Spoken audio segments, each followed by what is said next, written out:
Il était une fois un jeune homme nommé Lucas qui se retrouva naufragé sur une île déserte après une terrible tempête en mer. Seul et désorienté, il erra sur la plage, cherchant désespérément de l'eau et de la nourriture. Après plusieurs heures de marche, il découvrit une petite source d'eau douce entourée de cocotiers. Soulagé, il but avidement et mangea quelques noix de coco pour apaiser sa faim. Les jours passèrent et Lucas s'adapta à sa nouvelle vie sur l'île. Il construisit un abri rudimentaire avec des branches et des feuilles, et apprit à pêcher pour se nourrir. Un matin, alors qu'il explorait une partie de l'île qu'il n'avait jamais visitée, il trébucha sur une vieille boîte en bois enfouie sous le sable. Curieux, il l'ouvrit et découvrit une clé rouillée à l'intérieur.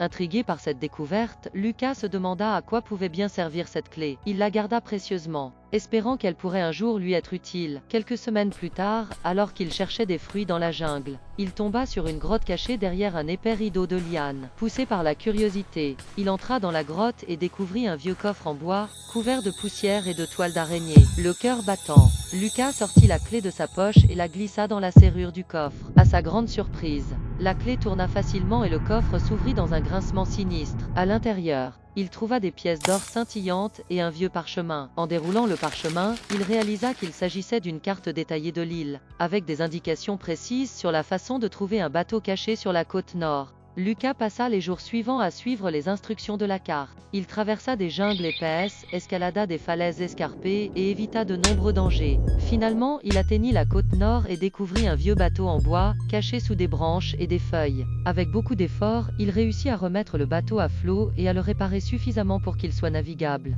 Le jour du départ arriva enfin. Lucas chargea le bateau avec des provisions et les pièces d'or qu'il avait trouvées dans le coffre. Il leva l'ancre et se mit en route, suivant les étoiles pour retrouver le chemin de la civilisation. Après plusieurs jours de navigation, il aperçut enfin la côte d'un continent. Épuisé mais heureux, il accosta et fut accueilli par des pêcheurs locaux qui l'aidèrent à retrouver sa famille. De retour chez lui, Lucas utilisa sa nouvelle richesse pour améliorer la vie de sa famille et des habitants de son village. Il raconta son incroyable aventure à tous ceux qui voulaient l'entendre et devint une légende locale. Grâce à sa détermination et à son courage, il avait non seulement survécu à une île déserte, mais il était aussi devenu un homme riche et respecté.